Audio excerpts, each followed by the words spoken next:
warm welcome to our show, Efauji Talks, an IESECCI initiative which promises to get inspiring stories and brilliant speakers on board each episode. My name is Shavinder Kaur, and I'm the brand head of the show, and I'm currently showcasing the Women's Special Series, Choose to Challenge series.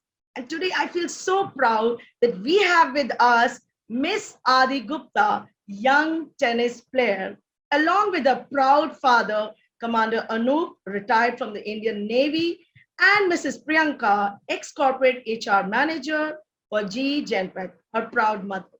Thank you so much for joining us and welcome all.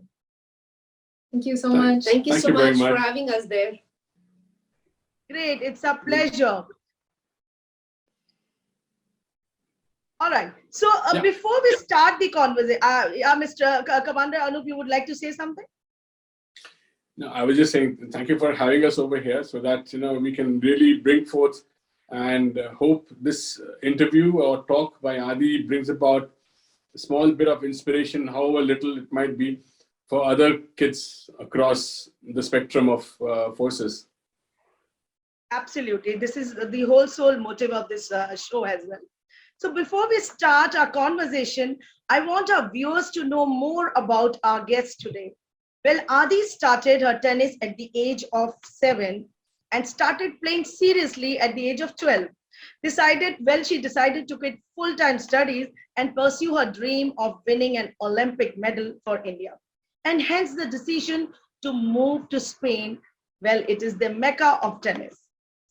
She is currently training in Barcelona, Spain, and her goal is to go to be a pro and play on a professional circuit in the coming years. Highest ranked Indian women player in Spain have risen from being ranked 5727 to current rank that is 138 in the last 2.5 years. Have defeated a few professional WTA and ITF players ranked anywhere between 800 to 1200 in the world. She's also doing, while she's not forgotten her studies, she's also pursuing and 12th from SWS from the US. And she did her schooling from Heritage School until she was in 9 in India. She is also a red black belt in Taekwondo and trained for 7 years. So much have you achieved, Aaddi. I am so thrilled to, even speak about it. You're such an inspiration, dear. So I will not waste any further time. I'll quickly, ask questions to you for what we are sitting here today. So when did you start playing tennis?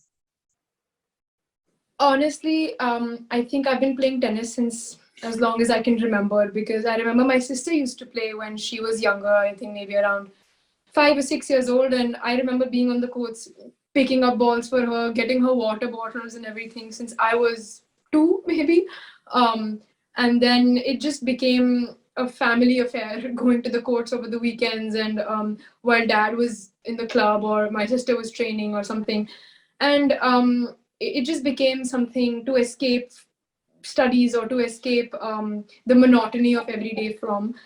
Eventually it became something that we used to look forward to go, because dad always told us that sports teaches you some things which nothing else in life will teach you. And it actually, as I've grown up, I've realized that the values and the discipline that sport teaches you, nothing else has ever made me feel the same way.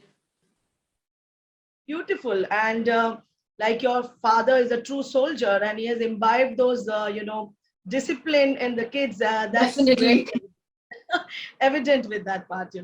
I am also a naval kid and an army wife, and I know what is discipline. And sometimes our Fauji brats do feel that koi nahi kar lenge, but I know the parents know how to get them back to the track. That's really nice. Yeah. So why did you decide to turn into a professional tennis player? It was just not a hobby or a passion just to, enjoy otherwise? No, it's been a very, I'm 18 and pretty young, but it's already been a very rocky journey, because it started from, chalo weekend mein khelne chalte hain, to mujhe nahi khelna because dad is forcing me to play. And then eventually it became that when I was 12, I decided I quit actually for about 6 months. And then I was just going to school and coming back. And then I realized that I'm so used to doing something else after school that I started missing the sport. I started missing competing. So I went back to it in my own terms, and I was training. When I was in India, I was training 4 hours a day, before school, after school. There were times when I used to be on court at 6 in the morning before school so I could train. And there's this aura for me around tennis where I'm more of an introvert. So for me, being alone is very important. And in a sport like tennis, you're completely alone when you're on the court because coaching is not permitted, and it's an individual sport. So for me, that alone time on court really gave me peace and quiet. And I was an independent person. Even if I was 12 years old, I was making decisions by myself. Beautiful. Aaddi, I must compliment the way you're answering me. I'm sure that is your passion in your profession as well. So my next question is for Mrs. Priyanka. You know, as a mother, when you thought that your child has some dreams like that, was it easy for you to take it ki chodo bache sports mat karo, you should study, you know, we don't have much future in that. What was your take on that? No, so as an individual, I've never been a very sporty person. You know, I've never participated or I've never been an athlete or anything of that kind. But I have always loved being outdoors. So the children wanting to be outdoors, wanting to pursue some sport was something I really liked, you know. And they started doing that from a very young age. And for me, studies were important, but it was always, you know, as it had to go along with outdoor sports. You had to do something additional to that. It could be anything creative. It could be anything. So I come from the East, and in the East of India, if you see, along with studies, some cultural, something has to, you know, every child does. Maybe for a particular years, some years in life, and then they drop it or they continue. But every child does pursue something extracurricular. And so my girls, both of them were in tennis, and I was really happy about it because it gave me also an opportunity to go and be involved in some sport, you know, though I still don't understand tennis 100%. But I was very happy.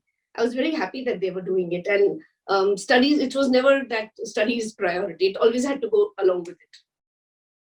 All right, that's true. So, you know, this is why I was keen to know this. I am also a mother of a child who's 16 years old. She's got different dreams, and as parents, we feel no, we have a setup, and it's very nice for our parents to actually cooperate and live up with the dreams of the children, and that's really nice. So, Commander Anup, I want to ask you. So, why not India? Why why Spain for all the reasons? Very good question, Shavinder. See, unfortunately, I would like to bring out the naked fact about tennis in India. Tennis in India has not been a sport which has been taken up by a lot of children, just for the simple reason that there's no ground support. On ground zero, there is no support, there's no infrastructure, there are no coaches, there are no trained coaches in India.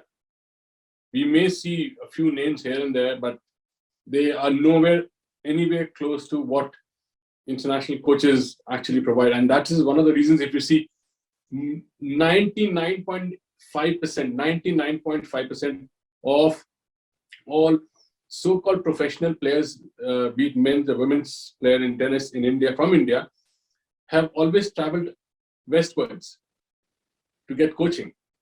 And Spain being Spain, because it is the home of tennis and soccer, there is no better place to play or train than Spain, because the best of the coaches, the best of the environment, the best of the climate, the best of quality food, and the kind of weather you have around the year is not available anywhere else in the world.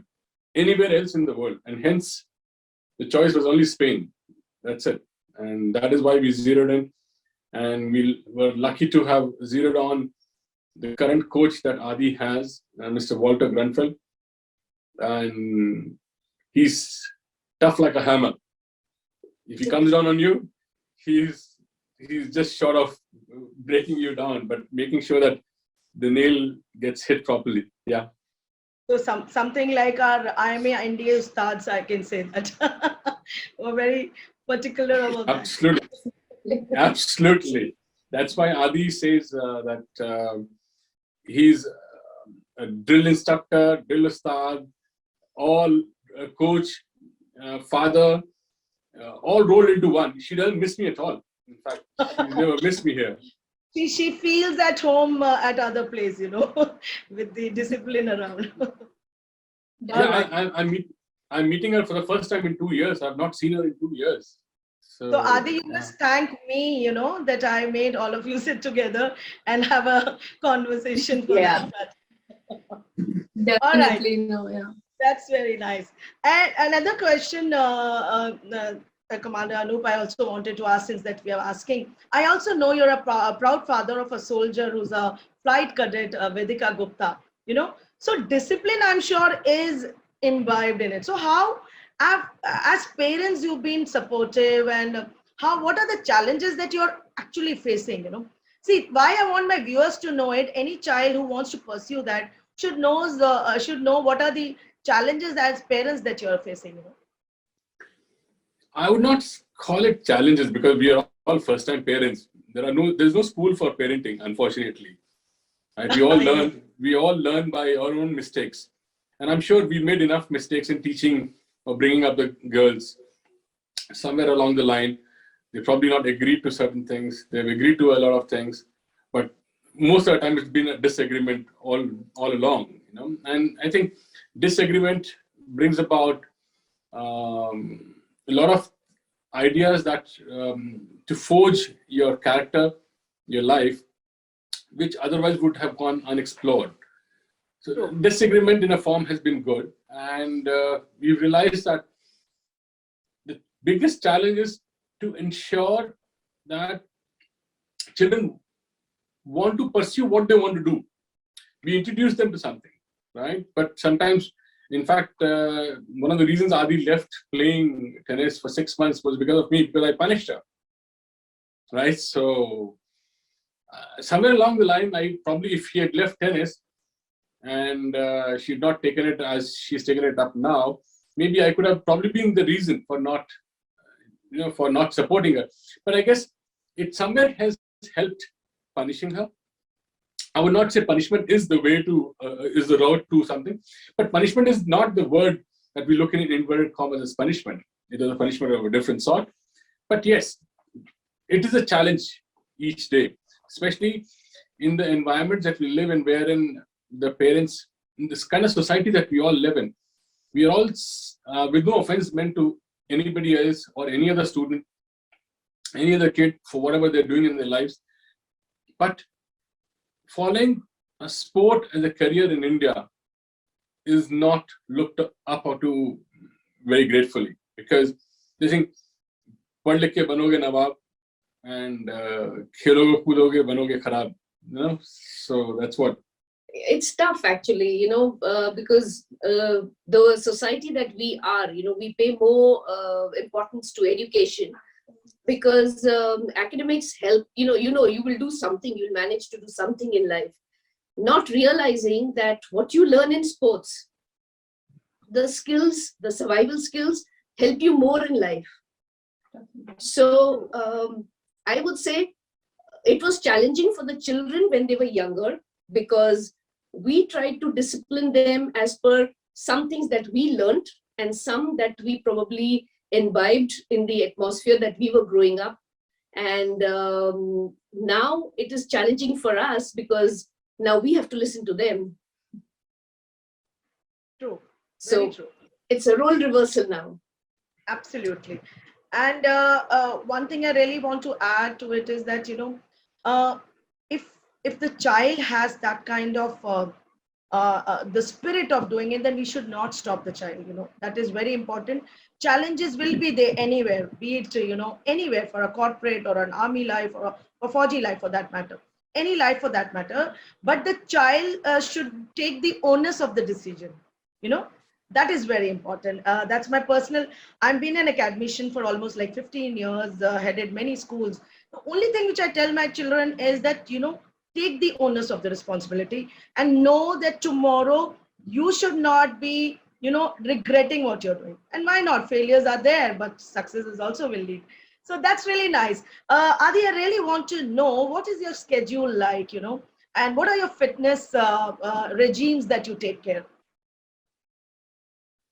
So my schedule, we have overall two different types of schedule, like I was mentioning before. We have the entire year, which is the competitive year, because tennis is has a long competitive season. We have about 10 months of competitive season, so that's a long year. And then we have the 6 weeks of preseason. Preseason is basically 6 weeks of preparing for the next season, where we focus solely on fitness. So in these 6 weeks, we have 3 hours of fitness and 3 hours of tennis daily. We train 6 hours a day, 6 days a week. However, 2 days, Wednesdays and Saturdays, we have half days where we train 4 hours only in the morning. It looks like we leave home at 7:45 every day.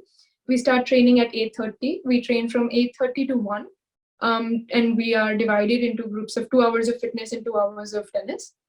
We have about an hour and a half of lunch break, from 1:15 to 2:45. And then from 2:45 to 5:30, we play again, tennis in the evenings. That is around, I think, 6 hours, 6.5 hours. So that's what it looks like. Fitness regimes include everything from endurance and sprints and stamina and weight training.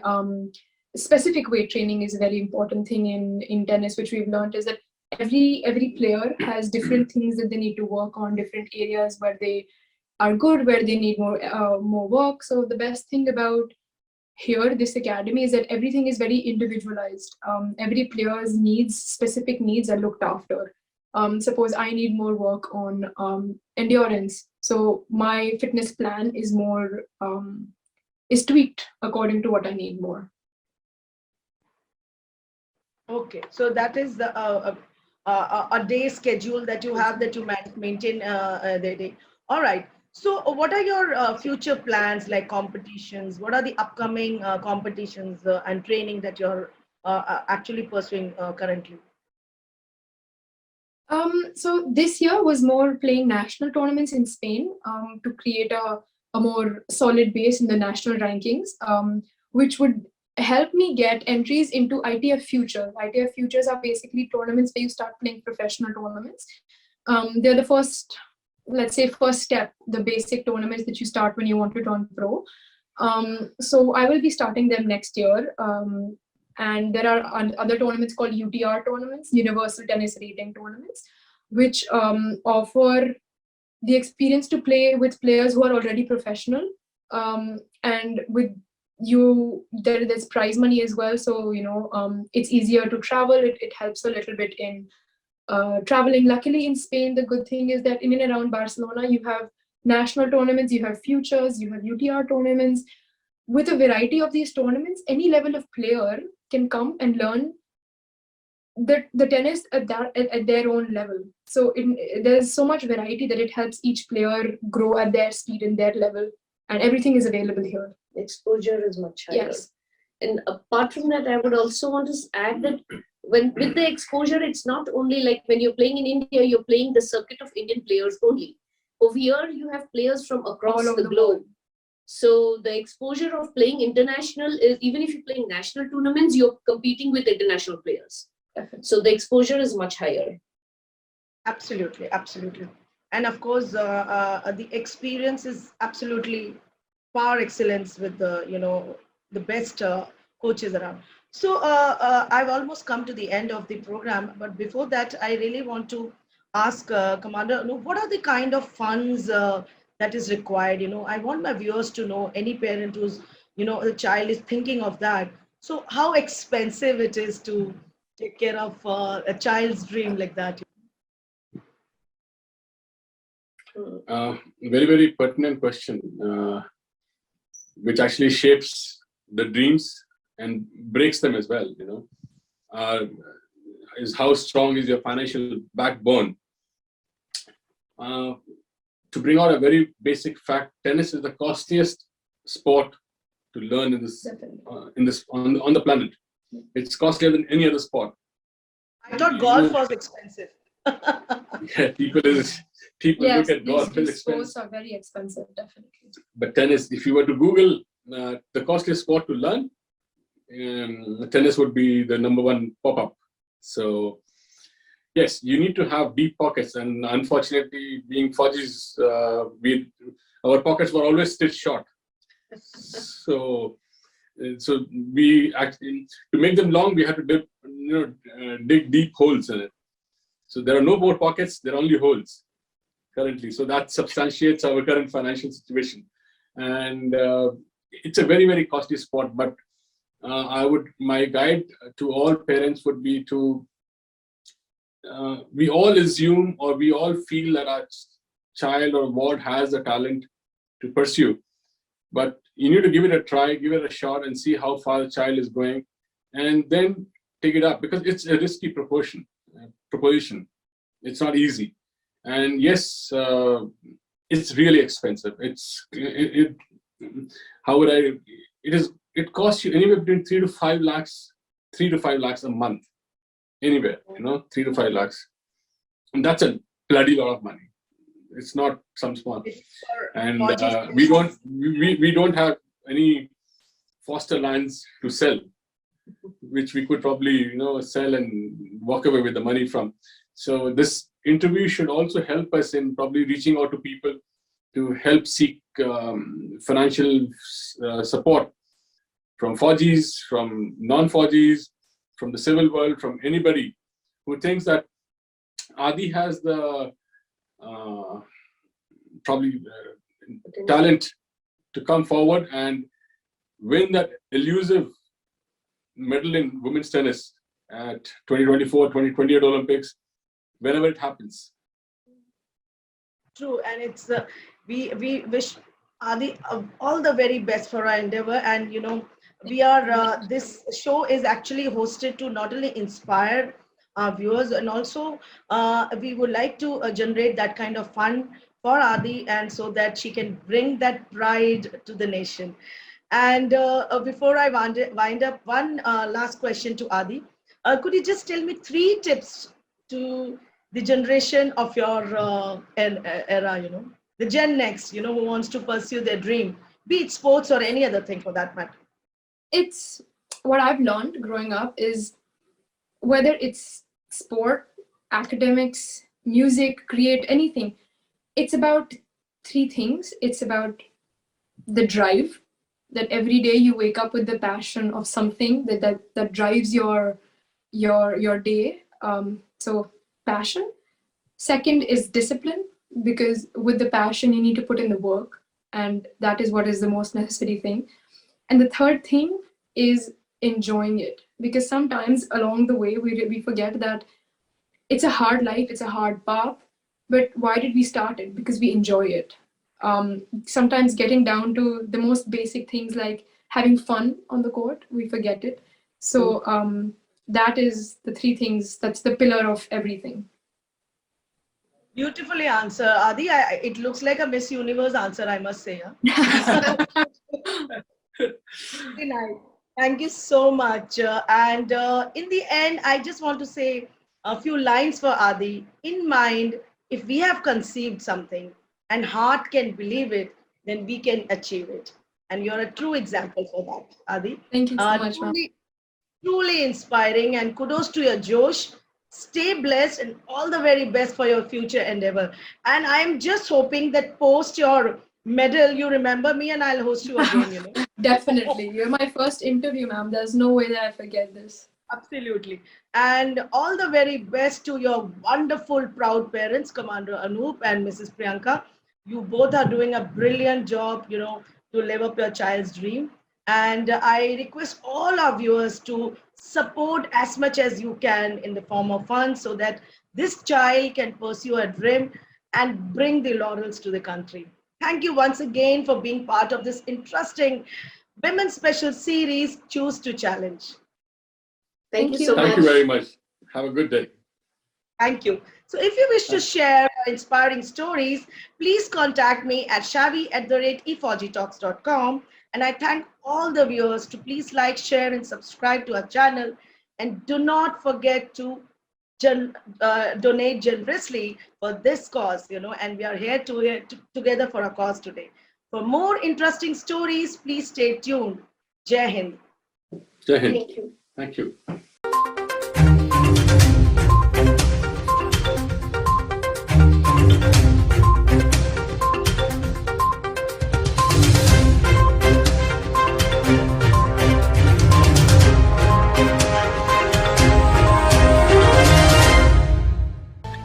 Fauji Talks is brought to you by IESECCI, Indian Ex-Defence Service Employees Chamber of Commerce and Industries. Thanks to its vast veteran network and global and pan-India associates, IESECCI can carry out various commerce facilitations and CSR projects across India and the world.